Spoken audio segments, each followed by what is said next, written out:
ಓಂ ಶಾಂತಿ. ಸಾಕಾರ ಮುರಳಿ. ಇಂದಿನ ಡೇಟ್ ಆಗಿದೆ 15/11/25.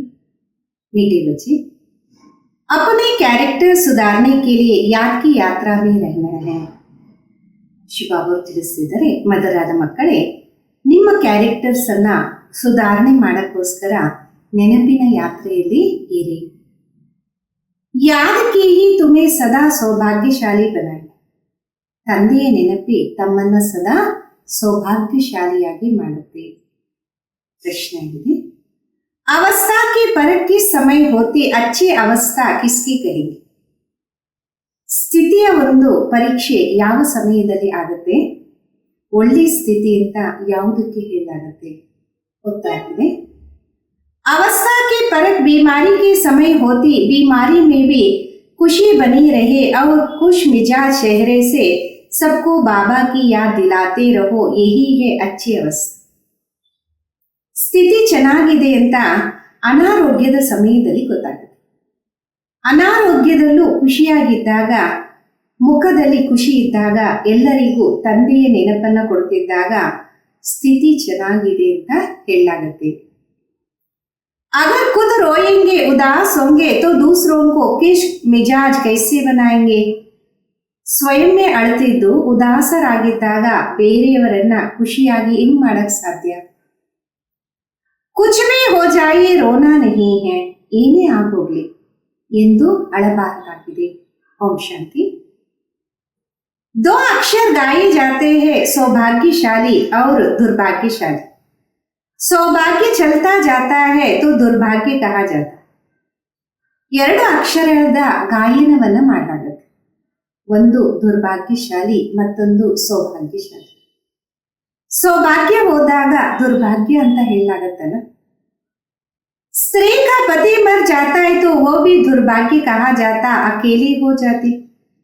ಸ್ತ್ರೀಗೆ ಪತಿ ಸತ್ತೋದಾಗ ದುರ್ಭಾಗ್ಯ ಅಂತ ಅಂದ್ಬಿಡ್ತಾರೆ, ಯಾಕೆಂದ್ರೆ ಒಬ್ಬಂಟಿ ಆಗ್ಬಿಡ್ತಾಳಲ್ಲ. अभी तुम जानते हो हम सदा के लिए सौभाग्यशाली बनते हैं, वहाँ दुख की बात नहीं. ಈಗ ನಮಗೆ ಅರಿವಾಗಿದೆ, ನಾವು ಸದಾಗೋಸ್ಕರ ಸೌಭಾಗ್ಯಶಾಲಿ ಆಗ್ತೀವಿ, ಅಲ್ಲಿ ದುಃಖದ ಮಾತೇ ಇರಲ್ಲ. मृत्यु का नाम नहीं होता, विधवा नाम ही नहीं होता. विधवा को दुख होता, रोती रहती. ಅಲ್ಲಿ ಮೃತ್ಯುವಿನ ಹೆಸರೇ ಇರೋದಿಲ್ಲ, ವಿಧವೆಯ ಹೆಸರೇ ಇರೋದಿಲ್ಲ. ವಿಧವೆಗೆ ದುಃಖ ಆಗತ್ತೆ, ಅಳ್ತಿರ್ತಾರಲ್ಲ. बल साधु संत है ऐसे नहीं, उन्हें कोई दुख नहीं होता है. कोई पागल बन पड़ते हैं, बीमार रोगी भी हो जाते हैं, ये है ही रोगी धन. ಬಲೆ ಸಾಧು ಸಂತರಿರ್ಬೋದು, ಆ ರೀತಿ ಅಲ್ಲ, ಅವರಿಗೆ ಎಂಥದೇ ದುಃಖ ಆಗೋದಿಲ್ಲ ಅಂತ. ಕೆಲವರಂತೂ ಹುಚ್ಚರಾಗ್ಬಿಡ್ತಾರೆ, ಅನಾರೋಗ್ಯ ರೋಗಿಗಳಾಗ್ತಾರೆ. ಯಾಕೆಂದರೆ ಇದು ರೋಗಿಯ ಪ್ರಪಂಚ ಅಲ್ಲ. दुनिया है सत्युग है निरोगी दुनिया. तुम बच्चे समझते हो हम भारत को फिर से श्रीमत पर निरोगी बना. ಸತ್ಯುಗ ಆಗಿದೆ ನಿರೋಗಿ ಪ್ರಪಂಚ. ಈಗ ಮಕ್ಕಳಿಗೆ ಅರಿವಾಗಿದೆ, ನಾವು ಭಾರತವನ್ನ ಮತ್ತೆ ಶ್ರೀಮತದಂತೆ ನಿರೋಗಿಯಾಗಿ ಮಾಡ್ತಾ ಇದ್ದೀವಿ. इस समय मनुष्यों के कैरेक्टर्स बहुत खराब है. आप कैरेक्टर सुधारने की भी जरूर डिपार्टमेंट होंगी. ಈ ಸಮಯದಲ್ಲಿ ಮನುಷ್ಯನ ಗುಣ ಬಹಳ ಕೆಟ್ಟೋಗಿದೆ. ಗುಣಗಳ ಸುಧಾರಣೆಗೋಸ್ಕರ ಡಿಪಾರ್ಟ್ಮೆಂಟ್ ಇರುತ್ತೆ. स्कूलों में भी स्टूडेंट का रजिस्टर रखा जाता, उनके कैरेक्टर्स का पता चल जाता, इसलिए बाबा ने भी रजिस्टर रखवाया था. ಸ್ಕೂಲಲ್ಲೂ ಸಹ ಮಕ್ಕಳ ರಿಜಿಸ್ಟರ್ ಅನ್ನ ಇಡ್ಲಾಗತ್ತೆ. ಅದರಿಂದ ಗೊತ್ತಾಗ್ಬಿಡತ್ತೆ ಇವರ ನಡತೆ ಹೆಂಗಿದೆ ಅಂತ. ಅದಕ್ಕೋಸ್ಕರ ಬಾಬಾನು ಇಲ್ಲಿ ರಿಜಿಸ್ಟರ್ ಅನ್ನ ಇಡಿಸಿದ್ದಾರೆ. और एक अपना रजिस्टर रखो, कैरेक्टर देखना है, हम कोई भूल तो नहीं करते. ಪ್ರತಿಯೊಬ್ಬರು ತಮ್ಮ ರಿಜಿಸ್ಟರ್ ಅನ್ನ ನೋಡಿ, ಕ್ಯಾರೆಕ್ಟರ್ಸ್ ಅನ್ನ ನೋಡಿ, ನನ್ನಿಂದ ಎಂಥದೇ ತಪ್ಪಾಗಲ್ಲ ತಾನೆ. पहली बात तो बाबा को याद करना, उनसे ही तुम्हारा कैरेक्टर सुधरता है. ಮೊಟ್ಟ ಮೊದಲನೇ ಮಾತಾಗಿದೆ, ತಂದೆಯನ್ನ ನೆನಪು ಮಾಡಬೇಕು. ಇದರಿಂದ ಗುಣಗಳ ಸುಧಾರಣೆ ಆಗುತ್ತೆ. आयु भी बड़ी होती एक की याद से, ये तो है ज्ञान रत्न. याद को रत्न नहीं कहा जाता. ಆಯುಷ್ಯು ದೊಡ್ಡದಾಗತ್ತೆ ಒಬ್ಬರ ನೆನಪಿನಿಂದ. ಇದಂತೂ ಜ್ಞಾನ ರತ್ನಗಳಾಗಿದೆ, ನೆನಪಿಗೆ ರತ್ನ ಅಂತ ಹೇಳಕ್ಕಾಗಲ್ಲ. याद से ही तुम्हारे कैरेक्टर सुधरते, ये 84 जन्म का चक्र तुम्हारे सिवाय और कोई समझा ना सके. ನೆನಪಿನಿಂದ ನಿಮ್ಮ ಗುಣಗಳ ಸುಧಾರಣೆ ಆಗುತ್ತೆ. ಈ 84 ಜನ್ಮದ ಚಕ್ರ ತಾವು ಬಿಟ್ಟು ಬೇರೆ ಯಾರು ತಿಳಿಸೋದಿಕ್ಕೆ ಸಾಧ್ಯ ಇಲ್ಲ. इस पर ही समझाना है विष्णु और ब्रह्मा. शंकर के तो कैरेक्टर नहीं कहेंगे ना. ಇದರ ಬಗ್ಗೆ ತಿಳಿಸ್ಕೊಡ್ಬೇಕಾಗಿದೆ ವಿಷ್ಣು ಮತ್ತೆ ಬ್ರಹ್ಮ ಅಂತ. ಶಂಕರ ಗುಣಗಾನ ಅಂತ ಹೇಳಕ್ಕಾಗಲ್ಲ. तुम बच्चे जानते हो ब्रह्मा और विष्णु का आपस में क्या कनेक्शन है. विष्णु के दो रूप, ये लक्ष्मी नारायण है. ತಮ್ಮ ಮಕ್ಕಳಿಗೆ ಗೊತ್ತಾಗಿದೆ ಬ್ರಹ್ಮ ಮತ್ತು ವಿಷ್ಣುವಿನ ಪರಸ್ಪರ ಏನು ಸಂಬಂಧ ಇದೆ ಅಂತ. ವಿಷ್ಣುವಿನ 2 ರೂಪ ಈ ಲಕ್ಷ್ಮೀ ನಾರಾಯಣ. वही फिर 84 जन्म लेते, 84 जन्मों में आपे ही पूजारी बनते हैं. ಅವರೇ ಮತ್ತೆ 84 ಜನ್ಮವನ್ನ ಪಡೀತಾರೆ. 84 ಜನ್ಮದಲ್ಲಿ ತಮಗೆ ತಾವೇ ಪೂಜ್ಯರು, ತಾವೇ ಪೂಜಾರಿಗಳಾಗ್ತಾರೆ. प्रजापिता ब्रह्मा तो जरूर यहाँ ही चाहिए, साधारण चाहिए. ಪ್ರಜಾಪಿತಾ ಬ್ರಹ್ಮ ಅಂತೂ ಇಲ್ಲೇ ಬೇಕು, ಸಾಧಾರಣ ದೇಹ ಬೇಕಾಗಿದೆ. बहुत करके इसमें मुझते हैं, ब्रह्मा तो है ही पतित पावन बाबा का रात. ಬಹಳಷ್ಟು ಜನ ಇದರಲ್ಲೇ ತಪ್ಪಿಬ್ಬರಾಗ್ತಾರೆ. ಬ್ರಹ್ಮ ಅಂತೂ ಪತಿತ ಪಾವನ ಅಲ್ಲ, ಬ್ರಹ್ಮ ಆಗಿದರೆ ಪತಿತ ಪಾವನ ಶಿವ ಬಾಬೌರ ರಥ. कहते भी है दूर देश का रहने वाला आया देश पर आया, पावन दुनिया बनाने वाला पतित पावन बा पति दुनिया में आया ಅಂತಿರ್ತಾರೆ. ದೂರ ದೇಶದಲ್ಲಿ ಇರೋರು ಪರಾಯ ದೇಶದಲ್ಲಿ ಬಂದ. ಪಾವನ ಪ್ರಪಂಚವನ್ನ ಮಾಡುವಂತವರು ಪತಿತ ಪಾವನ ತಂದೆ ಪತಿತ ಪ್ರಪಂಚದಲ್ಲಿ ಬರ್ತಾರೆ. पति दुनिया में एक भी पावन नहीं हो सकता. अब तुम बच्चों ने समझा है कि 84 जन्म हम कैसे लेते हैं. ಪತಿತ ಪ್ರಪಂಚದಲ್ಲಿ ಒಬ್ಬರು ಪಾವನರಿರೋದಕ್ಕೆ ಸಾಧ್ಯ ಇಲ್ಲ. ಈಗ ಮಕ್ಕಳಿಗೆ ಗೊತ್ತಾಗಿದೆ 84 ಜನ್ಮ ಯಾವ ರೀತಿ ನಾವು ಪಡಿತೀವಿ. कोई तो लेते होंगे जो पहले पहले आते होंगे, उनके ही 84 जन्म लेंगे होंगे. ಯಾರೋ ಒಬ್ರು ತಗೊಂತಾರಲ್ಲ 84 ಜನ್ಮ, ಯಾರು ಮೊಟ್ಟ ಮೊದಲು ಬರ್ತಾರೆ ಅವರು 84 ಜನ್ಮವನ್ನ ಪಡಿತಾರೆ. सत्युग में देवी देवताएं आते, मनुष्यों का जरा भी ख्याल नहीं चलता 84 जन्म कौन लेंगे. ಸತ್ಯುಗದಲ್ಲಿ ದೇವಿ ದೇವತೆಗಳೇ ಬರ್ತಾರೆ, ಮನುಷ್ಯರಿಗೆ ಸ್ವಲ್ಪನೂ ಅರಿವು ಇಲ್ಲ 84 ಜನ್ಮವನ್ನ ಯಾವ ರೀತಿ ಪಡಿತೀವಿ. ಸಮಜ್ ಕಿ ಬಾತ್ ಹೈ, ಪುನರ್ಜನ್ಮ ತೋ ಸಬ್ ಮಾನ್ತೆ ಹೈ ನಾ. ಅರ್ಥ ಮಾಡಿಕೊಳ್ಳುವ ವಿಷಯ, ಪುನರ್ಜನ್ಮ ಎಲ್ಲರೂ ಒಪ್ಕೊಂತಾರಲ್ಲ. 84 जन्म हुए, ये बड़ी युक्ति से समझाना. 84 जन्म तो सभी नहीं ले. 84 ಜನ್ಮ ಬಹಳ ಯುಕ್ತಿಯಿಂದ ತಿಳಿಸ್ಕೊಡ್ಬೇಕು. 84 ಜನ್ಮ ಎಲ್ಲರೂ ಪಡೆಯೋದಿಲ್ಲ. एक साथ सब तोड़े ही आएंगे और शरीर छोड़ेंगे. भगवान वाजपेयी है कि तुम अपने जन्मों को नहीं जानते हो, ಭಗವಾನ್ ಹಿ ಬೈಟ್ ಸಮझ. ಎಲ್ಲರೂ ಒಂದೇ ಸಲ ಬರೋದಿಲ್ಲ ಮತ್ತೆ ಶರೀರವನ್ನು ಬಿಡೋದಿಲ್ಲ. ಭಗವಂತನ ಮಹಾವಾಕ್ಯ ಆಗಿದೆ, ತಾವು ತಮ್ಮ ಜನ್ಮಗಳನ್ನು ತಿಳ್ಕೊಂಡಿಲ್ಲ, ಭಗವಂತ ಕುತ್ಕೊಂಡು ತಿಳಿಸ್ತಾ ಇದ್ದಾರೆ. तुम आत्माएं 84 जन्म लेते हो, ये 84 की कहानी बाबा तुम बच्चों को बैठ सुना. ತಾವು ಆತ್ಮಗಳು 84 ಜನ್ಮವನ್ನ ಪಡೀತೀರ. ಈ 84 ಜನ್ಮದ ಕತೆ ಬಾಬಾ ಕುತ್ಕೊಂಡು ಮಕ್ಕಳಿಗೆ ತಿಳಿಸ್ತಾ ಇದ್ದಾರೆ. ये भी एक पढ़ाई है, 84 का चक्र तो जानना बहुत सहज है. ಇದು ಒಂದು ವಿದ್ಯೆ ಆಗಿದೆ. 84 ಜನ್ಮದ ಚಕ್ರವನ್ನ ಅರ್ಥ ಮಾಡ್ಕೊಳ್ಳೋದು ಬಹಳ ಸಹಜ ಅಲ್ವಾ. दूसरे धर्म वाले इन बातों को समझेंगे नहीं. तुम्हारे में भी कोई सभी 84 जन्म नहीं लेते हैं. ಬೇರೆ ಧರ್ಮದವರು ಈ ಮಾತುಗಳನ್ನ ಅರ್ಥ ಮಾಡ್ಕೊಳ್ಳೋಣ. ತಮ್ಮಲ್ಲೂ ಸಹ ಬಹಳ ಕೆಲವರು ಮಾತ್ರ 84 ಜನ್ಮವನ್ನ ಪಡೀತಾರೆ. सभी के 84 जन्म हो तो सब इकट्ठे आ जाए ये भी नहीं हो सकता. ಎಲ್ರದ್ದು 84 ಜನ್ಮ ಆಗ್ಬಿಟ್ರೆ ಎಲ್ಲರೂ ಜೊತೆಯಲ್ಲಿ ಬಂದ್ಬಿಡ್ತಾರೆ, ಇದು ಆಗೋದಿಕ್ಕೆ ಸಾಧ್ಯ ಇಲ್ಲ. सारा मदार पढ़ाई और याद पर है, इसमें भी नंबर 1 है याद. ಎಲ್ಲದಕ್ಕೂ ಆಧಾರ ವಿದ್ಯೆ ಮತ್ತು ನೆನಪಾಗಿದೆ, ಅದರಲ್ಲೂ ನಂಬರ್ 1 ಆಗಿದೆ ನೆನಪು.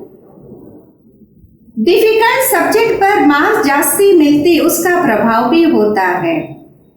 ಕಷ್ಟದ ಸಬ್ಜೆಕ್ಟ್ ಮೇಲೆ ಮಾರ್ಕ್ಸು ಜಾಸ್ತಿ ಸಿಗುತ್ತೆ ಮತ್ತೆ ಅದರ ಪ್ರಭಾವನೂ ಇರುತ್ತೆ. उत्तम माध्यम कनिष्ठ सब्जेक्ट होती है, इसमें है 2 मुख्य. ಉತ್ತಮ ಮಾಧ್ಯಮ ಕನಿಷ್ಠ ಸಬ್ಜೆಕ್ಟ್ ಇದ್ದೇ ಇರುತ್ತೆ, ಇದರಲ್ಲಿ 2 ಮುಖ್ಯವಾದ ಮಾತಾಡಿ. बाप कहते मुझे याद करो तो संपूर्ण निर्विकारी बन जाएंगे और फिर विजय माला में पिरोए जाएंगे, ये है रेस. ತಂದೆ ತಿಳಿಸ್ತಾರೆ, ನನ್ನನ್ನು ನೆನಪು ಮಾಡಿದಾಗ ತಾವು ಸಂಪೂರ್ಣ ನಿರ್ವಿಕಾರಿ ಆಗ್ತೀರ ಮತ್ತೆ ವಿಜಯ ಮಾಲೆಯಲ್ಲಿ ಬರ್ತೀರ, ಇದೇ ನಿಮ್ಮ ರೇಸ್ ಆಗಿದೆ. पहले तो खुद को देखना है, मैं कहाँ तक धारण करता हूँ, कितना याद करता हूँ. ಮೊದಲು ಸ್ವಯಂವನ್ನ ನೋಡ್ಕೋಬೇಕು, ನಾನು ಎಲ್ಲಿವರೆಗೂ ಧಾರಣೆ ಮಾಡ್ತೀನಿ, ಎಷ್ಟು ನೆನಪು ಮಾಡ್ತೀನಿ. मेरे कैरेक्टर्स कैसे हैं, अगर मेरे में ही रोने की आदत है तो दूसरों को खुश मिजाज कैसे बना सकते. ನನ್ನ ಗುಣಗಳು ಯಾವ ರೀತಿ ಇದೆ, ನನ್ನಲ್ಲಿ ಅಳುವಂತಹ ಅಭ್ಯಾಸ ಇದ್ದಾಗ ಬೇರೆಯವರಿಗೆ ಸಂತೋಷವಾಗಿ ಹೆಂಗಿಡಕ್ ಸಾಧ್ಯ. बाबा कहते जो रोते हैं सो खोते हैं, कुछ भी हो जाए लेकिन रोने की दरकार नहीं. ತಂದೆ ಹೇಳ್ತಾರೆ, ಯಾರು ಅಳ್ತಾರೆ ಅವರು ಎಲ್ಲವನ್ನ ಕಳ್ಕೊಂತಾರೆ, ಏನೇ ಆಗೋಗ್ಲಿ ಅಳುವ ಅವಶ್ಯಕತೆ ಇಲ್ಲ. बीमारी में भी खुशी से इतना तो कह सकते हो, अपने को आत्मा समझ बाबा को याद करो. ಅನಾರೋಗ್ಯದಲ್ಲೂ ಖುಷಿಯಿಂದ ಇಷ್ಟಾದ್ರೂ ಹೇಳ್ಬೋದಲ್ಲ, ತಮ್ಮನ್ನ ತಾವು ಆತ್ಮ ಅಂತ ತಿಳಿದು ತಂದೆಯನ್ನ ನೆನಪು ಮಾಡಿ. बीमारी में ही अवस्था की परख होती, तकलीफ में थोड़े ही कुड़कने की आवाज बंद निकलती, परंतु अपने को आत्मा समझ बाबा को याद करना.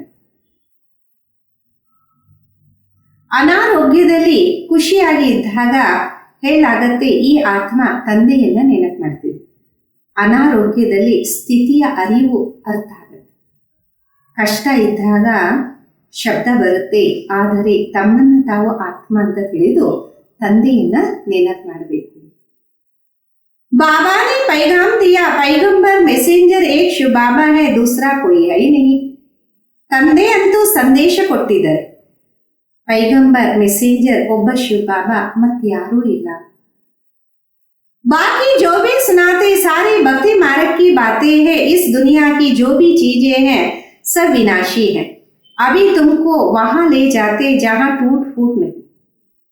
ಬಾಕಿ ಏನೆಲ್ಲ ತಿಳಿಸಲಾಗತ್ತೆ ಅದೆಲ್ಲ ಭಕ್ತಿ ಮಾರ್ಗದ ಮಾತು. ಈ ಪ್ರಪಂಚದಲ್ಲಿ ಏನೆಲ್ಲ ವಸ್ತುಗಳಿದೆ ಇದೆಲ್ಲ ವಿನಾಶ ಆಗಬೇಕಾಗಿದೆ. ತಾವು ಅಲ್ಲಿ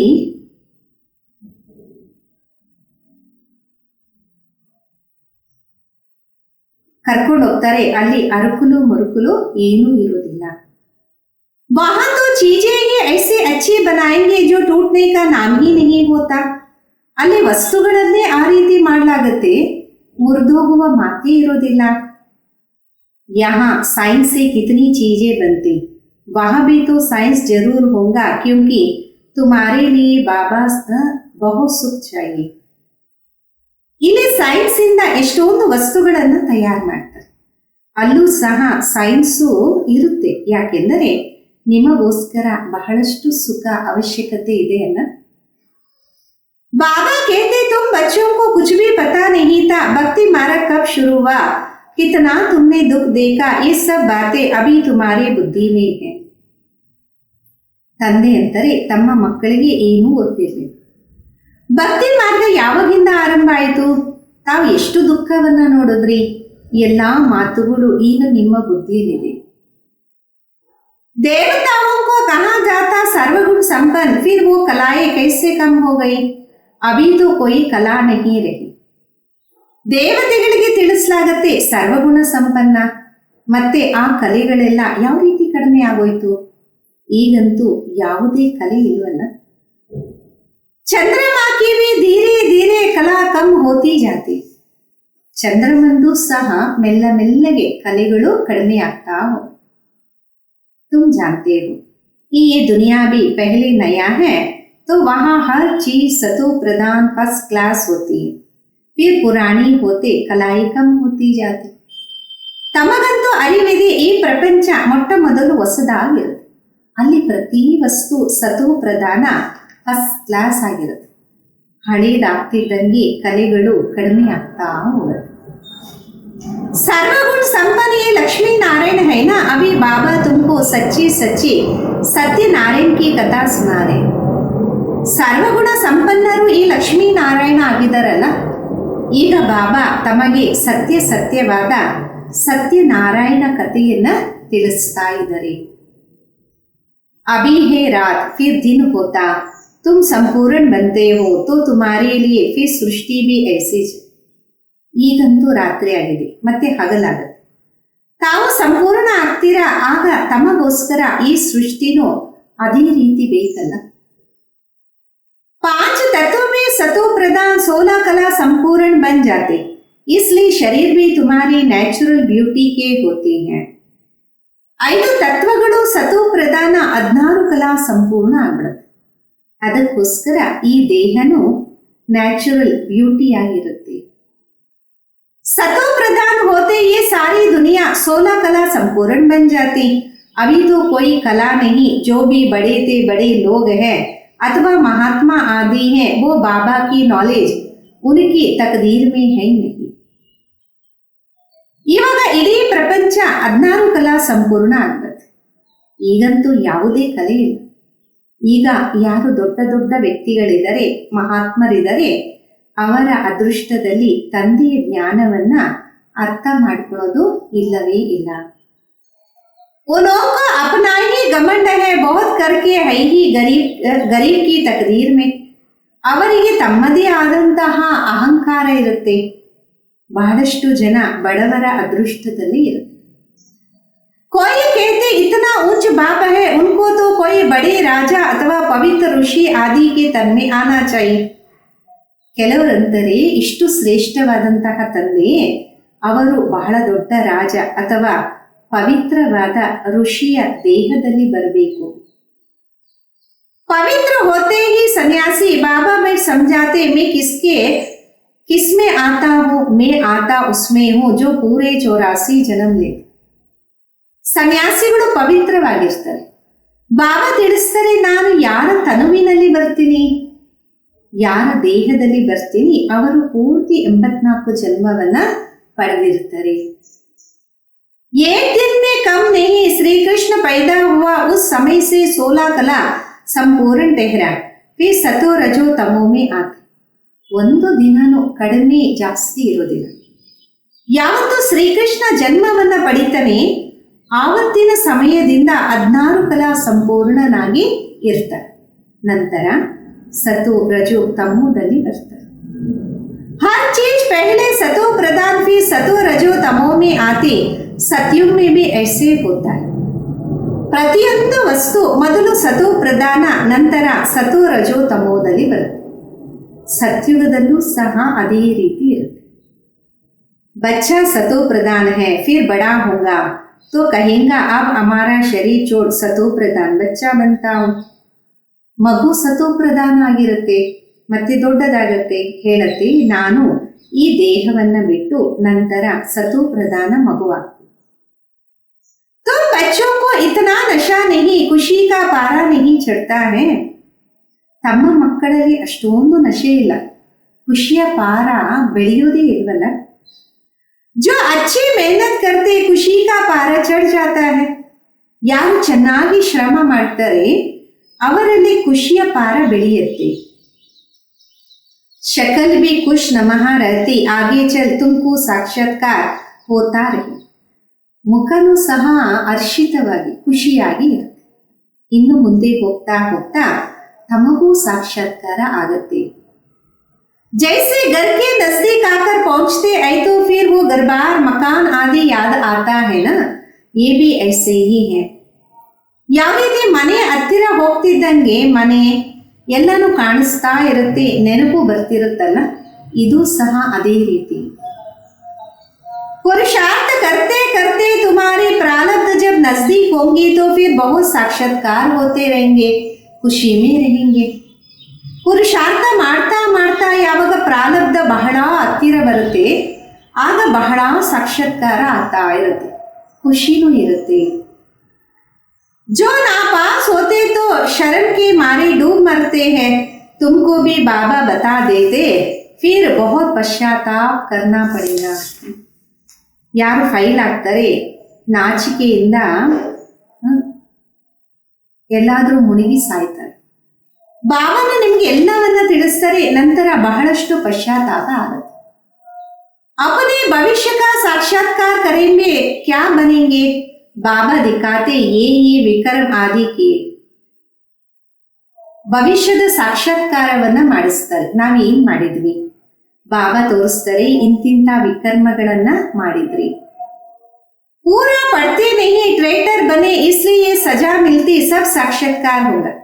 ಪೂರ್ತಿ ಓದೋದಿಲ್ಲ, ಟ್ರೇಟರ್ ಆಗ್ಬಿಡ್ತಾರೆ, ಅದಕ್ಕೋಸ್ಕರ ಈ ಶಿಕ್ಷೆ ಸಿಕ್ತು, ಎಲ್ಲಾ ಸಾಕ್ಷಾತ್ಕಾರ ಆಗತ್ತೆ.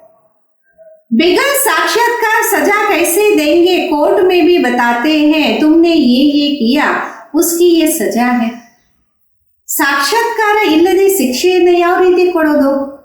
ಕೋರ್ಟಲ್ಲೂ ತಿಳಿಸ್ತಾರಲ್ಲ, ನೀವು ಇದೆಲ್ಲ ಮಾಡಿದ್ದೀರಾ, ಅದಕ್ಕೆ ಈ ಶಿಕ್ಷೆ ಅಂತ.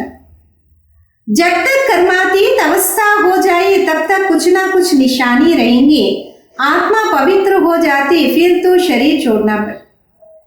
ಎಲ್ಲಿವರೆಗೂ ಕರ್ಮಾತೀತ ಸ್ಥಿತಿ ಆಗ್ಬಿಡತ್ತೋ ಅಲ್ಲಿವರೆಗೂ ಏನೋ ಒಂದು ಚಿಹ್ನೆಗಳಿರುತ್ತೆ. ಆತ್ಮ ಪವಿತ್ರವಾಗ್ಬಿಡತ್ತೆ, ಮತ್ತೆ ದೇಹವನ್ನ ಬಿಡಬೇಕಾಗುತ್ತೆ. यहाँ रह ना सके ये अवस्था तुमको धारण कर, ಇಲ್ಲಂತೂ ಇರೋಂಗಿಲ್ಲ, ಈ ಒಂದು ಸ್ಥಿತಿ ತಾವು ಧಾರಣೆ ಮಾಡಬೇಕು. अभी तुम वापस जाए फिर नई दुनिया में आने के लिए तैयारी करते. ಈಗ ತಾವು ವಾಪಸ್ ಹೋಗಿ ಹೊಸ ಪ್ರಪಂಚದಲ್ಲಿ ಬರಕ್ಕೋಸ್ಕರ ತಯಾರಿ ಮಾಡ್ತೀವಿ. तुम्हारा पुरुषार्थी ये है कि हम जल्दी जल्दी जाए फिर जल्दी जल्दी आए, जैसे बच्चों को खेल में दौड़ाते हैं. ತಮ್ಮ ಒಂದು ಪುರುಷಾರ್ಥ ಇದಾಗಿದೆ, ಬೇಗ ಬೇಗ ಹೋಗಿ ಬೇಗ ಬೇಗ ಬರಬೇಕು ಅಂತ.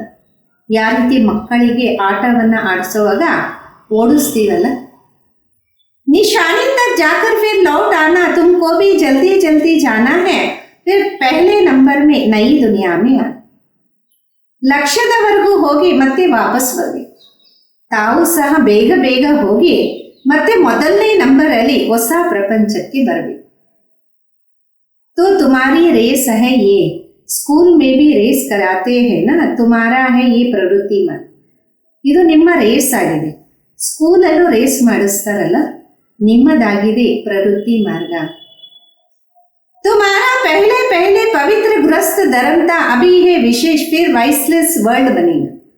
ನಿಮ್ಮದು ಮೊಟ್ಟ ಮೊದಲು ಪವಿತ್ರ ಗೃಹಸ್ಥ ಧರ್ಮ ಇತ್ತು, ಈಗ ವಿಕಾರಿ ಆಗಿರುವ ಕಾರಣ विकारी प्रपंच आगे.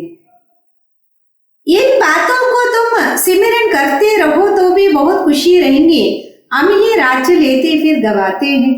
ಈ ಮಾತುಗಳೆಲ್ಲ ತಾವು ಸ್ಮೃತಿ ಮಾಡ್ತಿದ್ದಾಗೂ ಖುಷಿ ಇರುತ್ತೆ, ಬಹಳಷ್ಟು ಖುಷಿ ಇರುತ್ತೆ. ನಾವೇ ರಾಜ್ಯವನ್ನ ಪಡ್ಕೊಂತೀವಿ ಮತ್ತೆ ನಾವೇ ಕಳ್ಕೊಂತೀವಿ. हीरो हीरोइन कहते हैं हीरे जैसा जन्म लेकर फिर कौड़ी जैसे जन्म में आकर. ಹೀರೋ ಹೀರೋಯಿನ್ ಅಂತ ಹೇಳಾಗತ್ತೆ. ವಜ್ರ ಸಮಾನವಾದ ಜನ್ಮವನ್ನ ಪಡೆದು ಮತ್ತೆ ಗೌರಿ ಸಮಾನವಾದ ಜನ್ಮದಲ್ಲಿ ಬಂದು ತರುತ್ತೀವಿ.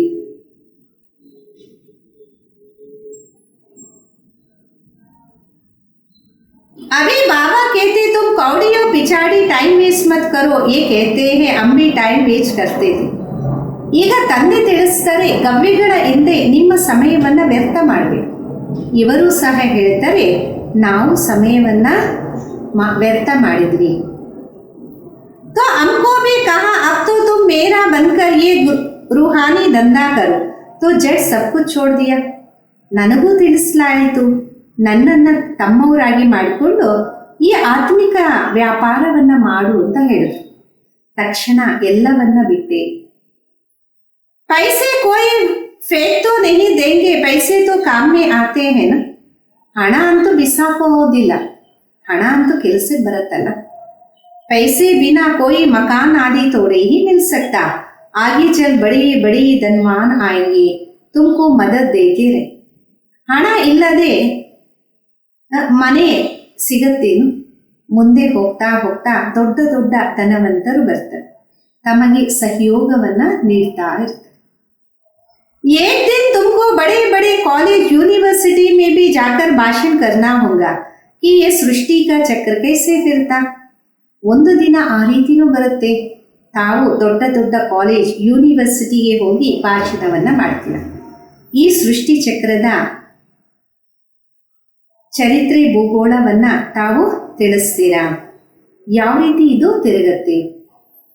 हिस्ट्री रिपीट होती आदि से अंत तक, गोल्डन एज से आयरन एज तक सृष्टि की हिस्ट्री ಜಾಗ್ರಫಿ हम बता सकते. ಚರಿತ್ರೆ ಪುನರಾವರ್ತನೆ ಆಗುತ್ತೆ ಆದಿಯಿಂದ ಅಂತ್ಯದವರೆಗೆ. ಚಿನ್ನದ ಪ್ರಪಂಚದಿಂದ ಕಬ್ಬಿಣದ ಪ್ರಪಂಚದವರೆಗೆ ಈ ಸೃಷ್ಟಿಯ ಚರಿತ್ರೆ ಮತ್ತು ಭೂಗೋಳವನ್ನ ತಾವು ತಿಳಿಸ್ತೀರಾ. कैरेक्टर्स के ऊपर तो तुम बहुत समझा सकते हो, इन लक्ष्मी नारायण की महिमा को. ಗುಣಗಳ ಬಗ್ಗೆ ಅಂತೂ ತಾವು ಬಹಳಷ್ಟು ತಿಳಿಸಬಹುದು, ಈ ಲಕ್ಷ್ಮೀ ನಾರಾಯಣರ ಮಹಿಮೆಯನ್ನ ಮಾಡಿ. भारत कितना पावन था, दैवी कैरेक्टर्स था, अब तो विशेष कैरेक्टर्स है, जरूर फिर चक्र रिपीट होगा. ಭಾರತ ಎಷ್ಟು ಪಾವನ ಆಗಿತ್ತು, ದೈವಿ ಗುಣ ಆಗಿತ್ತು, ಈಗಂತೂ ವಿಕಾರಿ ಗುಣ ಆಗ್ಬಿಟ್ಟಿದೆ ಅಲ್ಲ. ನಂತರ ಈ ಚಕ್ರ ಪುನರಾವರ್ತನೆ ಆಗತ್ತೆ. आप वर्ल्ड की हिस्ट्री ज्योग्राफी सुना सकते, वहां जाना भी अच्छे अच्छे कुछ. ನಾವು ಪ್ರಪಂಚದ ಚರಿತ್ರೆ ಭೂಗೋಳವನ್ನ ತಿಳಿಸ್ತೀವಿ, ಅಲ್ಲಿ ಒಳ್ಳೊಳ್ಳೆಯವರು ಹೋಗ್ಬೇಕು. जैसे थियोसॉफिकल सोसाइटी है, वहां तुम भाषण करो, श्री कृष्ण तो देवता था, सतयुग में था, पहले पहले है श्री कृष्ण जो फिर नारायण बनते. ಯಾವ ರೀತಿ ಥಿಯೋಫಿಸಿಕಲ್ ಸೊಸೈಟಿ ಇದೆ, ಅಲ್ಲಿ ತಾವು ಹೋಗಿ ಭಾಷಣ ಮಾಡಿ. ಶ್ರೀಕೃಷ್ಣ ದೇವತೆಯಾಗಿದ್ರು, ಸತ್ಯುಗದಲ್ಲಿದ್ರು, ಮೊಟ್ಟ ಮೊದಲು ಶ್ರೀಕೃಷ್ಣ, ನಂತರ ನಾರಾಯಣ ಆಗ್ತಾರೆ. अब आपको श्री कृष्ण के 84 जन्मों की कहानी सुनाते जो और कोई सुना ना सके.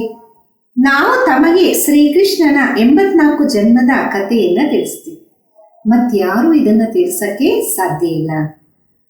ये टॉपिक इतनी बड़ी है, होशियार को भाषण करना चाहिए. ಈ ಟಾಪಿಕ್ ಎಷ್ಟು ದೊಡ್ಡದಾಗಿದೆ, ಹುಷಾರಾಗಿರೋರು ಭಾಷಣವನ್ನ ಮಾಡಬೇಕಾಗಿದೆ. अभी तुम्हारे दिल में आता, आप विश्व के मालिक बनेंगे, कितनी खुशी होनी चाहिए. ಈಗ ನಿಮ್ಮ ಹೃದಯದಲ್ಲಿ ಬರುತ್ತೆ, ನಾವು ವಿಶ್ವದ ಮಾಲೀಕರಾಗ್ತೀವಿ, ಎಷ್ಟು ಖುಷಿ ಆಗ್ಬೇಕಲ್ಲ. अंदर बैठ ये जप जपो, फिर तुमको इस दुनिया में कुछ भी बासेगा नहीं. यहाँ तुम आते हो विश्व का मालिक बनने. परम पिता परमात्मा ದ ಆಂತರ್ಯದಲ್ಲಿ ಕುತ್ಕೊಂಡು ಈ ಜಪವನ್ನ ಜಪಿಸಿ. ನಾವು ಈ ಪ್ರಪಂಚದಲ್ಲಿ ಇದೀವಿ, ನಮಗಿದೇನು ಇಷ್ಟ ಆಗಲ್ಲ. ಇಲ್ಲಿ ನಾವು ಬಂದಿದ್ದೀವಿ ವಿಶ್ವದ ಮಾಲೀಕರಾಗಕ್ಕೆ, ಪರಂಪಿತ ಪರಮಾತ್ಮನ ಮುಖಾಂತರ. विश्व तो इस दुनिया को कहा जाता ब्रह्मलोक अथवा सूक्ष्म वतन को विश्व नहीं कहे. ವಿಶ್ವ ಅಂತ ಈ ಪ್ರಪಂಚಕ್ಕೆ ಹೇಳಾಗುತ್ತೆ, ಬ್ರಹ್ಮಲೋಕ ಅಥವಾ ಸೂಕ್ಷ್ಮ ವತನಕ್ಕೆ ವಿಶ್ವ ಅಂತ ಹೇಳಲ್ಲ. बाबा कहते मैं विश्व का मालिक नहीं बनता हूँ, इस विश्व का मालिक तुम बच्चों को बनाता हूँ. कितना गुह्य बातें हैं. ತಂದೆ ತಿಳಿಸ್ತಾರೆ, ನಾನು ವಿಶ್ವದ ಮಾಲೀಕ ಆಗೋದಿಲ್ಲ, ಈ ವಿಶ್ವದ ಮಾಲೀಕ ತಮ್ಮ ಮಕ್ಕಳನ್ನ ಮಾಡ್ತೀನಿ. ಎಷ್ಟು ರಹಸ್ಯವಾದ ಮಾತಾಗಿದೆ ಅಲ್ಲ. ತುಮ್ಕೋ ವಿಶ್ವ ಕಾ ಮಾಲಿಕ್ ಬನಾತಾ ಹೂ, ಫಿರ್ ತುಮ್ ಮಾಯಾ ಕೆ ದಾಸ್ ಬನ್ ಜಾತೆ ಹೋ. ನಿಮ್ಮನ್ನ ವಿಶ್ವದ ಮಾಲೀಕನಾಗಿ ಮಾಡ್ತೀನಿ, ಮತ್ತೆ ತಾವು ಮಾಯೆಯ ದಾಸರಾಗ್ಬಿಡ್ತೀರಾ. यहाँ जब सामने योग में बैठते हो तो भी याद दिलानी है, आत्मा अभिमानी हो बैठो, बाबा को याद करो. 5 ಮಿನಿಟ್ ಬಾದ್ ಫಿರ್ ಬೋಲೋ.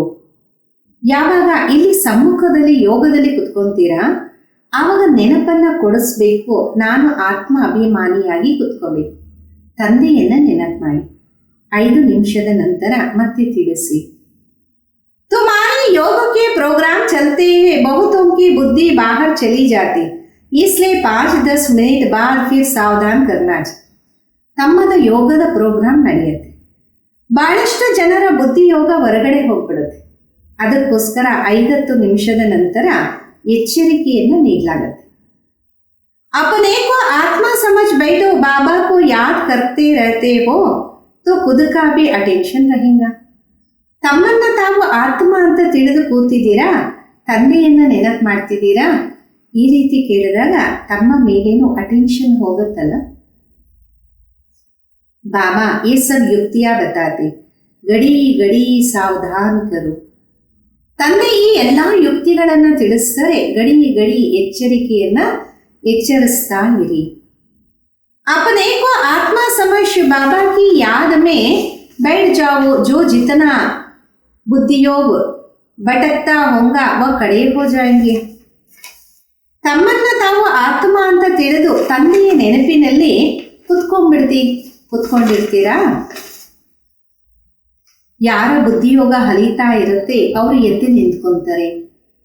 गड़ी गड़ी याद दिलाना चाहिए, बाबा की याद से तुम उस पार चले जाते.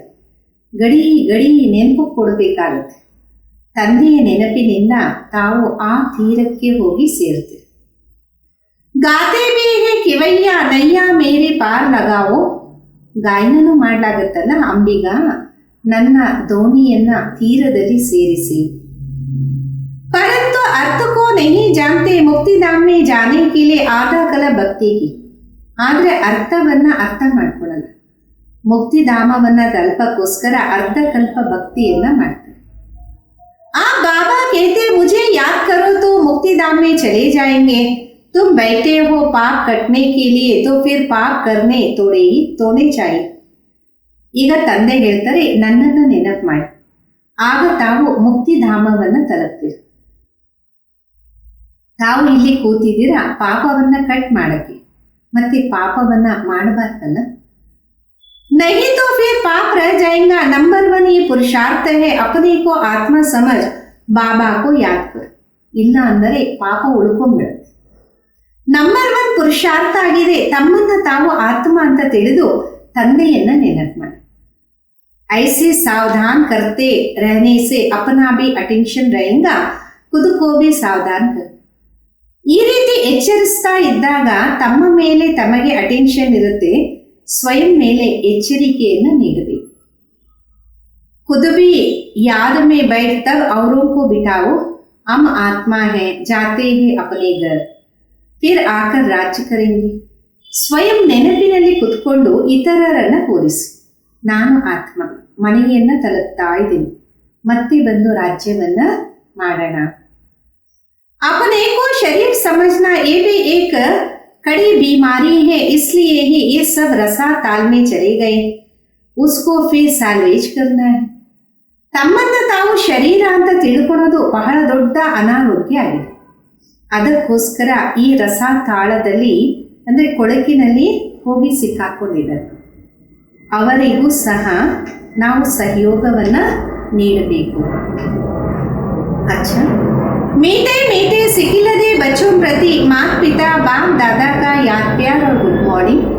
रूहानी बाप के रूहानी बच्चों को नमस्ते. हम रूहानी बच्चों के रूहानी माता पिता बाप दादा को याद प्यार गुड मॉर्निंग और नमस्ते. धारणेಗೋಸ್ಕರ मुख्य सार ಮೊದಲನೇದು, अपना टाइम रूहानी धंधे में सफल करना है, हीरे जैसा जीवन बनाना. ತಮ್ಮ ಸಮಯವನ್ನ ಆತ್ಮಿಕ ವ್ಯಾಪಾರದಲ್ಲಿ ಸಫಲ ಮಾಡ್ಕೋಬೇಕು, ವಜ್ರ ಸಮಾನವಾಗಿ ಜೀವನವನ್ನ ಮಾಡ್ಕೋಬೇಕಾಗಿದೆ. अपने को सावधान करते रहना, शरीर समझने की कड़ी बीमारी से बचने का पुरुषार्थ कर. ತಮ್ಮನ್ನ ತಾವು ಎಚ್ಚರಿಸ್ತಾ ಇರಬೇಕು. ಶರೀರ ಅಂತ ತಿಳ್ಕೊಳ್ಳೋದು ಬಹಳ ದೊಡ್ಡ ಅನಾರೋಗ್ಯ ಆಗಿದೆ. ಇದರಿಂದ ಮುಕ್ತರಾಗುವ ಪುರುಷಾರ್ಥವನ್ನ ಮಾಡಬೇಕಾಗಿದೆ. ಎರಡನೇದು, कभी भी माया का दास नहीं बनना, अंदर में बैठ जपना है कि हम आत्मा है, खुश रहे, हम बेगर से प्रिंस बन रहे हैं.